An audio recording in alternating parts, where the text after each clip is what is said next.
मुनस दिए प्यारीए वास्ताई। बिस्मिल्लाहिर्रहमानिर्रहीम। शरा हीर वारिस शाह दी एक नवीं किस्त विच तुहानूं सारिआं नूं जी आया ना। भाभी ते रांझे दा मुकालमा बड़ा दिलचस्प चलदा पिया है। तुसी बड़ा सोहना सुन रहे हो, बड़ा अच्छा रिस्पॉन्स मिल रहा है तो मेरी हौसला अफजाई भी हो रही है। इंशाअल्लाह इसनों असी बड़े सोहने तरीके नाल इसनों समझने की कोशिश करांगे।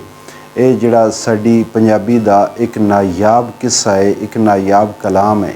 पिछली किस्त विच गल भाभी दी गल उत्ते आके मुक्की गई ते हुण इत्थे रांझा भाभी नूं आख रहा है कि रांझे आख्या भाभीओ वैरनो नी, बोलो सुखन हया शर्म देनी। दुनिया ख्वाब ख्याल दी बात सारी, कुछ नहीं विसा इस दम देनी। झूठ गिबतां विच गलतान रवो, हुक्म नहीं होए इस कम देनी।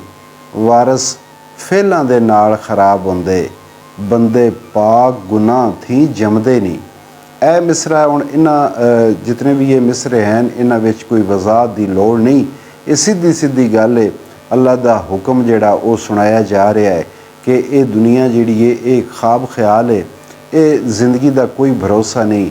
इस दुनिया विच रह के ते झूठ ते गीबत बोहतान तो परहेज़ करनी चाहिए ते चंगे काम करने चाहिए ने। ते अगला जिहड़ा ये आखिरी मिसरा है ना कि वारस फेलां दे नाल खराब होंदे, बंदे पाक गुनाह थी जमदे नहीं। ये उस आयत वाल इशारा है कि कुरान पाक में जिथे अल्लाह फरमाउंदा है लकद खलकनल इंसान फ़ी अहसने तकवीम। रांझे नगो भाभी जवाब दिंदी है कि अटकेलिया ऐल दीवानिया वे थुक्का मोढ़ियां दे उत्तों सटना है। अटकेलिया अटकेला दिन कि जिदा मजाज ठीक ना होवे, जिदी तबीयत सैट ना होवे, ठीक ना होवे, उसनों अटकेला आखदे ने। थुक्का मोढ़ियां दे उत्तों सटना है। वारिस शाह पंजाबी दा भी वारस है, पंजाबी बोली दा भी वारस है। ते जिहड़ा मुशाहिदा है शायरी दे विच, मुशाहिदा वारिस शाह तो वध के किसी शायर को मुशाहिदे की ताकत नहीं है।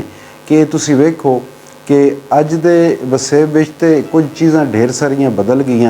पिछले वसेब विच जाति पाई है तो जिहड़ा नवा नवा मुंडा जवानी चढ़िया होवे ना तो वो बड़ी कमाल बेरुखी नाल थुक सटनी होवे ना तो एक पासे इंज मूँह करके तो पिछन करके पिचकारी मार के थुक सटदा है। तो वह भी वारिस शाह दे मुशाहिदे विच बंदे दे सारे अंग ढंग जिहड़े ने पीर वारिस शाह ने उन्होंने कमाल मुशाहिदे नाल इस किस्से का हिस्सा बनाया है कि भाभी आखदी है अटकेलिया ऐल दीवानिया वे थुक्का मोढ़ियां दे उत्तों सटना है। चीरा बन के भिनड़े वाल चोपड़ विच तरंजणा फेरियां घतना है। चीरा बन के, चीरा देने सुरख रंग की पगड़ी। अगे पंजाब विच पगड़ी का कल्चर आई तो वडेरे जिहड़े हुंदे हन वो तो चिट्टी पगड़ी बंदे हन ते जिहड़े जवान हुंदे हन वो रत्ती पगड़ी बंदे हन। चीरा बन के भिनड़े वाल चोपड़, भिनड़े वाल तो मुराद है कि इत्र नाल वो तर कीते होए, उन्हां ते खुशबू लाई गई। चोपड़ना अगे ये वसेब विच सारियां जवानां नूं आदत हुंदी है कि अपने सिर ते तेल लाउंदे हन अपने वालां चमकाउण वास्ते। सरियां दा या जिमियां दा तेल लाउंदे हुंदे हन ताकि वालां विच चमक आवे। वो आखदी है कि तू सोहणे रत्तियां पगड़ियां बन के ते वालां ते इत्र फलैल ला के तेल ला के ते तरंजणा विच फेरियां तू घतना है। रोटी खांदियां लूण जे पवे थोड़ा, रोटी खांदियां लूण जे पवे थोड़ा। चाह अंगणे विच पलटना है, कम करे नाही अच्छा खाए पहने। काम करे नाही अच्छा खाए पहने, जड़ अपने आप दी पटना है। इत्थे वारिस शाह एक बड़ी चंगी मत दे रहे हैं कि वह बंदा जिहड़ा खांदा ते चंगा चोखा है पर कम नहीं करता, कसरत नहीं करता, अपने जुस्से का इस्तेमाल नहीं करता, वो दरअसल अपनी जड़ पट रहा है, अपने आप को तबाह कर रहा है।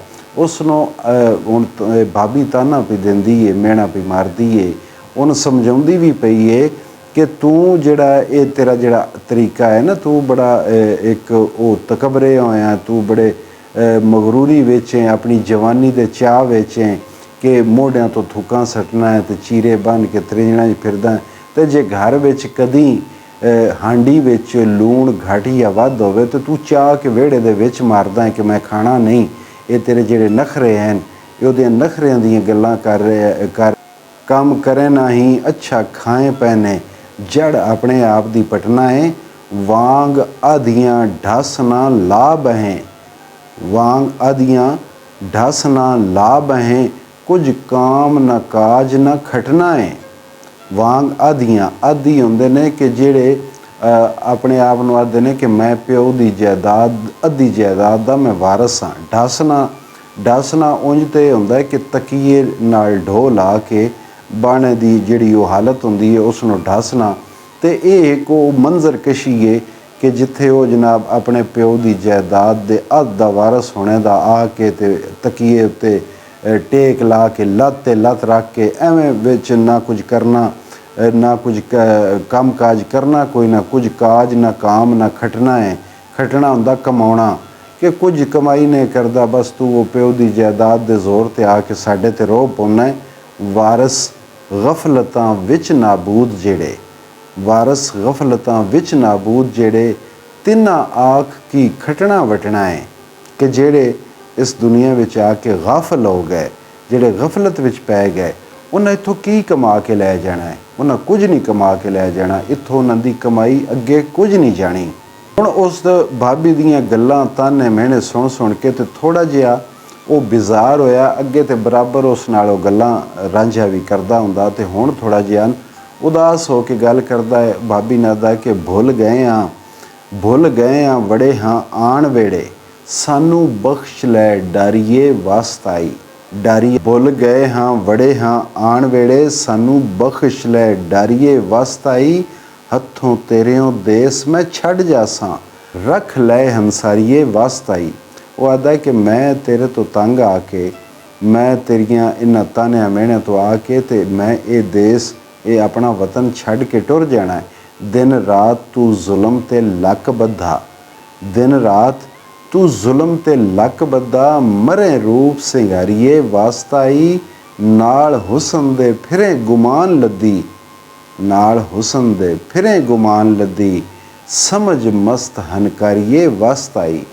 ਹਨਕਾਰੀ ਮੁਤਕੱਬਰ, ਤਕੱਬਰ ਜਿਸ ਨੂੰ ਹੋਵੇ, ਨਾਲ ਹੁਸਨ ਦੇ ਫਿਰੇ ਗੁਮਾਨ ਲੱਦੀ, ਕਿ ਆਪਣੇ ਹੁਸਨ ਉੱਤੇ ਬੜਾ ਤੂੰ ਮਾਣ ਕਰਦੀ ਹੈ, ਬੜਾ ਤੈਨ ਮਾਣ ਗੁਮਾਨ ਹੈ ਤੇ ਤੂੰ ਇਹ ਸਮਝ ਕਿ ਤੂੰ ਇੱਕ ਬੰਦੇ ਦਾ ਦਿਲ ਦੁਖਾ ਰਹੀ ਹੈ, ਇੱਕ ਬੰਦੇ ਨੂੰ ਤੂੰ ਘਰੋਂ ਕੱਢਦੀ ਪਈ ਹੈ, ਇਹ ਬੜਾ ਤੂੰ ਭੈੜਾ ਕੰਮ ਵੀ ਕਰਦੀ ਹੈ, ਇਸ ਗੱਲ ਨੂੰ ਸਮਝ।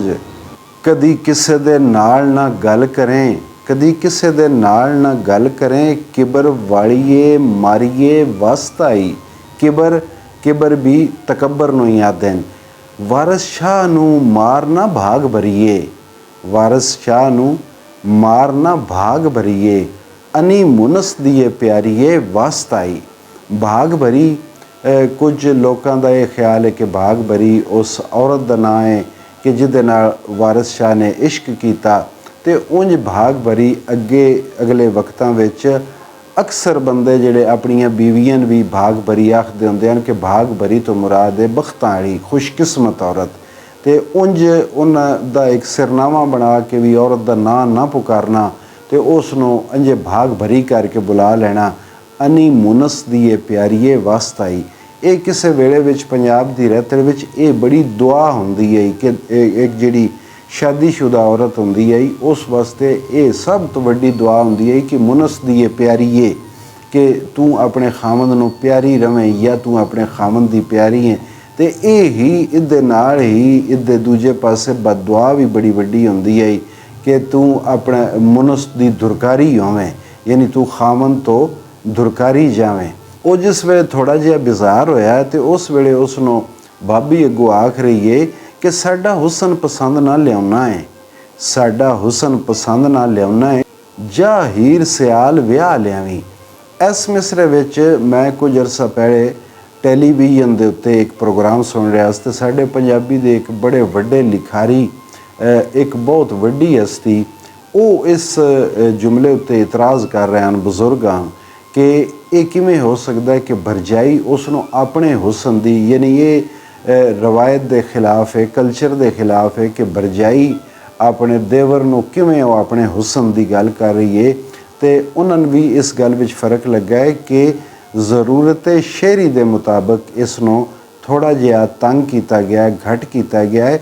ਅਸਲ ਇਸ ਦਾ ਮਤਲਬ ਇਹ ਹੀ ਹੈ ਕਿ ਸਾਡਾ ਹੁਸਨ ਪਸੰਦ ਨਾ ਲਿਆਉਂਦਾ ਹੈ, ਯਾਨੀ ਉਹ ਇਹ ਆਖ ਰਹੀ ਹੈ ਕਿ ਸਾਡਾ ਪਸੰਦ ਕੀਤਾ ਹੋਇਆ, ਜਿਵੇਂ ਕਿ ਸਾਡੇ ਵਸੇ ਵੀ ਭਰਜਾਈਆਂ ਆਪਣੇ ਜਿਹੜੇ ਕੁਆਰੇ ਦੇਵਰ ਹੁੰਦੇ ਨੇ ਉਹਨਾਂ ਵਾਸਤੇ ਉਹ ਰਿਸ਼ਤੇ ਢੂੰਢਦੀਆਂ, ਉਹਨਾਂ ਵਾਸਤੇ ਕੁੜੀਆਂ ਪਸੰਦ ਕਰਦੀਆਂ। ਅਤੇ ਇਹ ਦਰਅਸਲ ਉਹ ਆਖ ਰਹੀ ਹੈ ਨਾ ਕਿ ਉਹ ਆਪਣੇ ਹੁਸਨ ਦੀ ਗੱਲ ਕਰ ਰਹੀ ਹੈ, ਉਹ ਇਹ ਆਖ ਰਹੀ ਹੈ ਕਿ ਅਸੀਂ ਜਿਹੜੀਆਂ ਤੇਰੇ ਵਾਸਤੇ ਬੀਬੀਆਂ ਔਰਤਾਂ ਪਸੰਦ ਕਰਦੀਆਂ ਜਾਂ ਤੇਰੇ ਵਾਸਤੇ ਜਿਹੜਾ ਰਿਸ਼ਤਾ ਅਸੀਂ ਪਸੰਦ ਕਰਦੀਆਂ ਉਹ ਤੈਨੂੰ ਪਸੰਦ ਨਹੀਂ ਆਉਂਦਾ।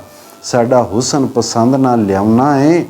ਜਾ ਹੀਰ ਸਿਆਲ ਵਿਆਹ ਲਿਆਵੀਂ, ਵਾਹ ਵੰਝਲੀ ਪ੍ਰੇਮ ਦੀ ਘਤ ਜਾੜੀ, ਵਾਹ ਵੰਝਲੀ ਪ੍ਰੇਮ ਦੀ ਘਤ ਜਾੜੀ, ਕਈ ਨੱਢੀ ਸਿਆਲਾਂ ਦੀ ਫਾਹ ਲਿਆਵੀਂ।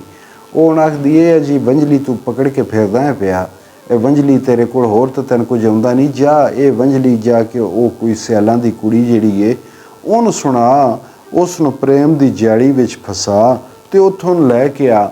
ਇੱਥੇ ਹੁਣ ਦੋ ਗੱਲਾਂ ਇੰਝ ਹੀ ਹਨ ਕਿ ਇੱਕ ਤਾਂ ਉਹ ਹੀ ਹੈ ਕਿ ਭਾਬੀ ਜਿਹੜੀ ਹੈ ਉਹ ਜ਼ਾਹਿਰਨ ਆਖ ਰਹੀ ਹੈ, ਅਤੇ ਦੂਜੇ ਪਾਸੇ ਜਿਹੜੀ ਸ਼ਹਾਵਤ ਹੈ ਉਹ ਉਸ ਨੂੰ ਜੋਸ਼ ਦੇ ਰਹੀ ਹੈ ਕਿ ਜਾ ਕੋਈ ਕੱਢ ਕੇ ਲੈ ਆ, ਕਿਉਂਕਿ ਇਹ ਸ਼ਹਾਵਤ ਪਿੱਛੇ ਵੀ ਕਈ ਵਾਰੀ ਗੱਲ ਹੋ ਚੁੱਕੀ ਹੈ, ਕਿਉਂਕਿ ਇਹ ਹਿੱਸਾ ਹੈ ਹੀ ਸ਼ਹਾਵਤ ਦਾ। ਅਤੇ ਇੱਥੇ ਬਾਰ-ਬਾਰ ਗੱਲ ਆਉਣੀ ਹੈ ਕਿ ਜਦੋਂ ਸ਼ਹਾਵਤ ਦਾ ਜੋਸ਼ ਹੁੰਦਾ ਹੈ ਇਨਸਾਨ ਕੱਦਾਂ ਟੱਪ ਜਾਂਦਾ ਹੈ, ਗਵਾਡੀਆਂ ਦੇ ਘਰ ਵੜ ਜਾਂਦਾ ਹੈ, ਅਤੇ ਇੱਥੋਂ ਤੱਕ ਵੀ ਇਨਸਾਨ ਅੰਨਾ ਹੋ ਜਾਂਦਾ ਕਿ ਆਪਣੇ ਰਿਸ਼ਤੇ ਤੱਕ ਵੀ ਭੁੱਲ ਪੈਂਦਾ ਹੈ।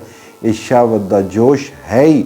ਉਂਝ ਦੂਜੇ ਲਫ਼ਜ਼ਾਂ ਵਿੱਚ ਸ਼ਹਾਵਤ ਜਿਹੜੀ ਹੈ ਇਹ ਵੀ ਨਿਮਤ ਖੁਦਾਬੰਦੀ ਹੈ, ਰੱਬ ਦੀ ਪੈਦਾ ਕੀਤੀ ਹੋਈ, ਰੱਬ ਦੀ ਦਿੱਤੀ ਹੋਈ ਇੱਕ ਤਾਕਤ ਹੈ ਕਿ ਜਿਸ ਨਾਲ ਜੱਗ ਅੱਗੇ ਟੁਰਦਾ ਹੈ, ਜਿਸ ਨਾਲ ਦੁਨੀਆ ਜਿਹੜੀ ਹੈ ਉਹ ਅੱਗੇ ਵੱਧ ਰਹੀ ਹੈ, ਕਾਇਨਾਤ ਅੱਗੇ ਚੱਲਣਾ ਵੀ ਹੈ। ਅਤੇ ਖੁਦਾ ਇਹ ਆਪ ਇਨਸਾਨ ਦੇ ਅੰਦਰ ਇਹ ਚੀਜ਼ਾਂ ਰੱਖੀਆਂ ਨੇ ਕਿ ਇਸੇ ਨਾਲ ਹੀ ਇਸ ਕਾਇਨਾਤ ਦੀ ਬਕਾ ਹੈ।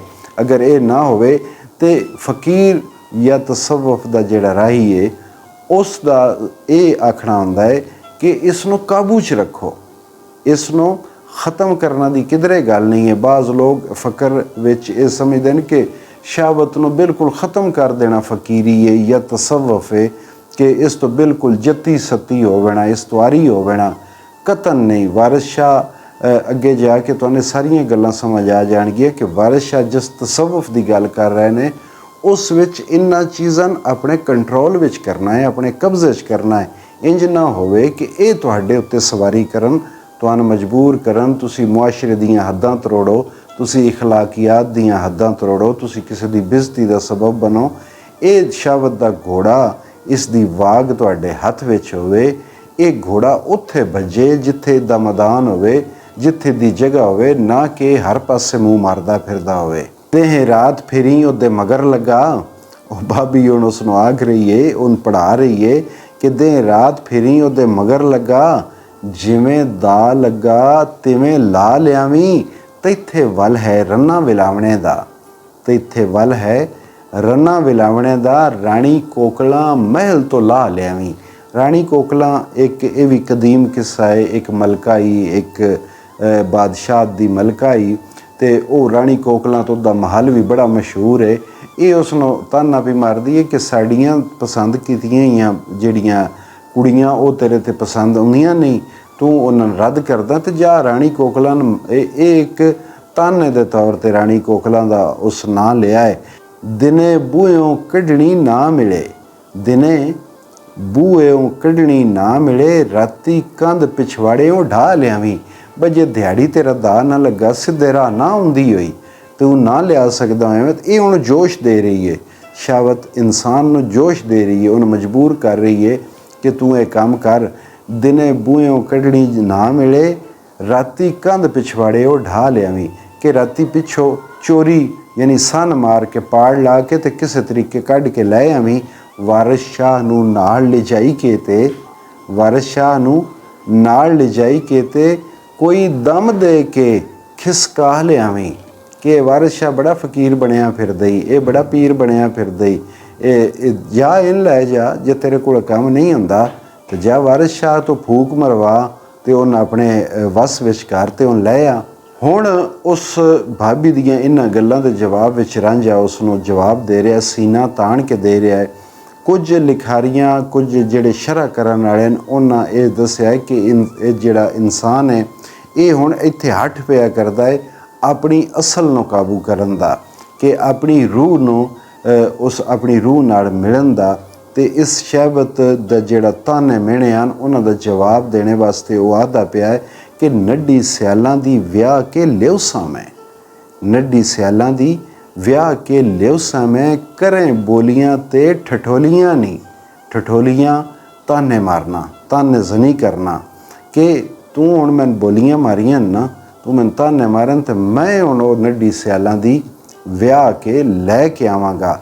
ਬਹਿ ਗਤ ਪੀੜਾ ਵਾਂਗ ਮਾਰੀਆਂ ਦੇ, ਬਹਿ ਗਤ ਪੀੜਾ ਵਾਂਗ ਮਾਰੀਆਂ ਦੇ, ਅੱਗੇ ਤੁਸਾਂ ਜਿਹੀਆਂ ਹੋਣ ਗੋਲੀਆਂ ਨਹੀਂ, ਕਿ ਵਿਹੜੇ ਵਿੱਚ ਉਹ ਬਸ ਹੀ ਪੀੜਾ ਘੱਤ ਕੇ ਵਾਂਗ ਮਾਰੀਆਂ ਦੇ, ਮਾਰੀਆਂ ਦੇ ਨੇ ਸ਼ਰੀਫ ਜ਼ਾਦੀ ਨੂੰ, ਸ਼ਰੀਫ ਔਰਤ ਨੂੰ, ਕਿ ਉਹ ਸੋਹਣੀ ਜਨਾਬ ਵਿਹੜੇ ਦੇ ਵਿੱਚ ਪੀੜਾ ਘੱਤ ਕੇ ਬਸ ਹੀ, ਤੇ ਅੱਗੇ ਤੁਸਾਂ ਜਿਹੀਆਂ ਹੋਣ ਗੋਲੀਆਂ ਨਹੀਂ, ਤੇ ਤੇਰੇ ਜਿਹੀਆਂ ਜਿਹੜੀ ਤੂੰ ਮੇਰੇ ਨਾਲ ਝਗੜੇ ਕਰਦੀ ਪਈ, ਤੇਰੇ ਜਿਹੀਆਂ ਉਹਦੀਆਂ ਨੁਕਰਾਣੀਆਂ ਹੋਣਗੀਆਂ।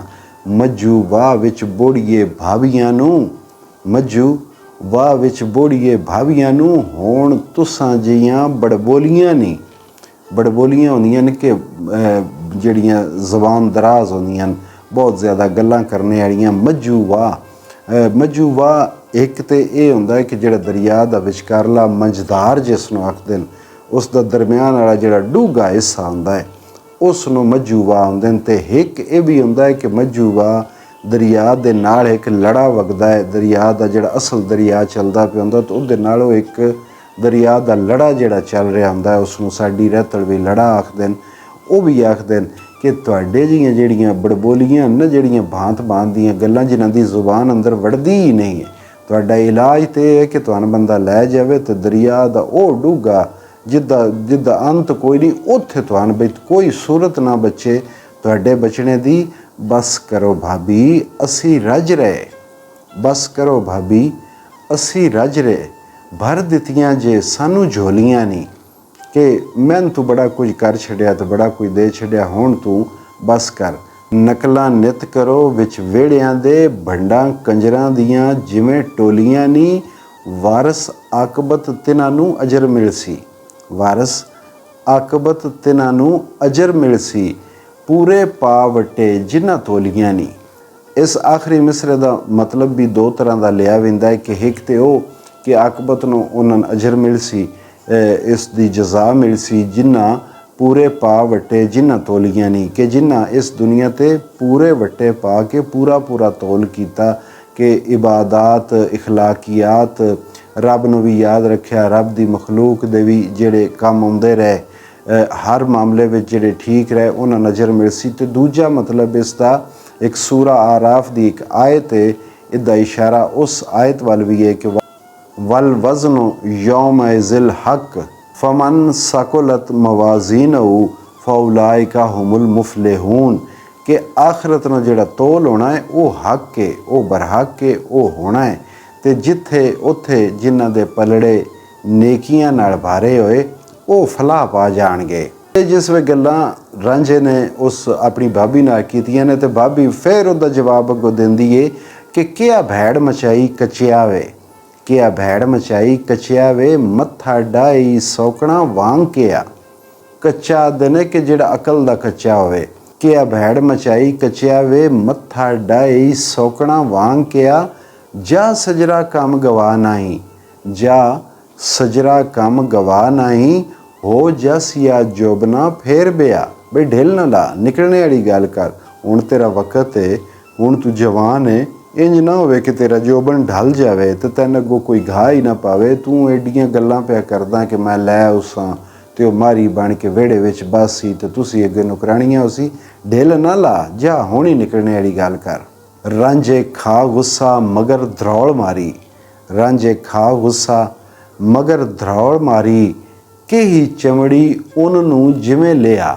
ਧਰੌਲ ਮਾਰਨਾ ਇਹ ਹੁੰਦਾ ਕਿ ਐਵੇਂ ਸਰ ਪਟ ਭੱਜ ਵਗਣਾ, ਅੰਜੇ ਜਨਾਬ ਬਲੀ ਅੰਨੇਵਾਹ ਭੱਜ ਵਗਣਾ, ਭਈ ਉਹਨੇ ਕੌੜ ਲੱਗੀ ਤੇ ਉਸ ਮੂੰਹ ਪਿੱਛੇ ਕੀਤਾ ਤੇ ਇੱਕੋ ਦਮ ਭੱਜ ਵਗਿਆ ਕਿ ਹੀ ਚਮੜੀ ਉਹਨੂੰ ਜਿਵੇਂ ਲਿਆ ਇੱਕ ਉਸ ਨੂੰ ਸਾਡੀ ਰੇਤਲ ਵਿੱਚ ਲੇਦਾ ਵੀ ਆਖਦੇ ਨੇ ਕਿ ਲੇ ਵੀ ਆਖਦੇ ਨੇ ਤੇ ਲੇਦਾ ਵੀ ਆਖਦੇ ਨੇ। ਉਸ ਦੇ ਇੱਕ ਗੋਲ ਅੰਡੇ ਦੀ ਸ਼ਕਲ ਦਾ ਛੋਟਾ ਜਿਹਾ ਬੀ ਹੁੰਦਾ ਹੈ ਤੇ ਉਹਦੇ ਉੱਤੇ ਕੁੱਡੇ ਨਿੱਕੇ ਨਿੱਕੇ ਕੰਡੇ ਹੁੰਦੇ ਨੇ ਜਿਹੜੇ ਅੱਗੋਂ ਮੁੜੇ ਹੋਏ ਹੁੰਦੇ ਨੇ ਤੇ ਜਿਸ ਵੇ ਭੇਡਾਂ ਉਹਦੇ ਨਾਲੋਂ ਲੱਗਦੀਆਂ ਨੇ ਉਸ ਬੂਟੇ ਦੇ ਨਾਲੋਂ ਤੇ ਉਹ ਭੇਡ ਦੇ ਜਿਹੜੀ ਉੱਨ ਹੁੰਦੀ ਹੈ ਜੱਤ ਹੁੰਦੀ ਹੈ ਉਸ ਵਿੱਚ ਉਹ ਲੇਦਾ ਫਸ ਰਹਿੰਦਾ ਹੈ ਤੇ ਉਹ ਹੁੰਦਾ ਇੰਝ ਕਿ ਜਿਤਨਾ ਉਸ ਨੂੰ ਲਾਵੀਏ ਉਹ ਮਜ਼ੀਦ ਉਲਝਦਾ ਹੈ, ਹੋਰ ਜ਼ਿਆਦਾ ਚਮੜਦਾ ਹੈ ਕਿ ਉਸ ਨੂੰ ਲਾਉਣਾ ਬੜਾ ਔਖਾ ਕੰਮ ਹੁੰਦਾ ਹੈ।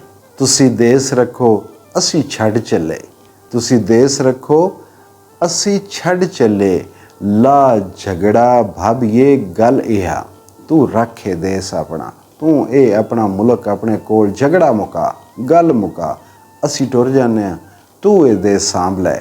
ਰਾਂਝਾ ਹੋ ਗੁੱਸੇ ਉੱਠ ਰਵਾਂ ਹੋਇਆ, ਰਾਂਝਾ ਹੋ ਗੁੱਸੇ ਉੱਠ ਰਵਾਂ ਹੋਇਆ, ਭਾਬੀ ਰੱਖ ਰਹੀ ਉਹ ਤਾਂ ਨਾ ਰਿਹਾ, ਹੱਥ ਪਕੜ ਕੇ ਜੁੱਤੀਆਂ ਮਾਰ ਬੁੱਕਲ, ਕਿਆ ਕਮਾਲ ਦੀ ਮੰਜ਼ਰ ਕਸ਼ੀ ਏ, ਹੱਥ ਪਕੜ ਕੇ ਜੁੱਤੀਆਂ ਮਾਰ ਬੁੱਕਲ, ਰਾਂਝਾ ਹੋ ਟੁਰਿਆ ਵਾਰਸ ਸ਼ਾਹ ਜਿਹਾ। ਇੱਥੇ ਹੁਣ ਆ ਕੇ ਭਾਬੀ ਤੇ ਰਾਂਝੇ ਦਾ ਆਪਸ 'ਚ ਜਿਹੜਾ ਮੁਕਾਲਮਾ ਹੀ ਉਹ ਮੁੱਕ ਗਿਆ ਹੈ।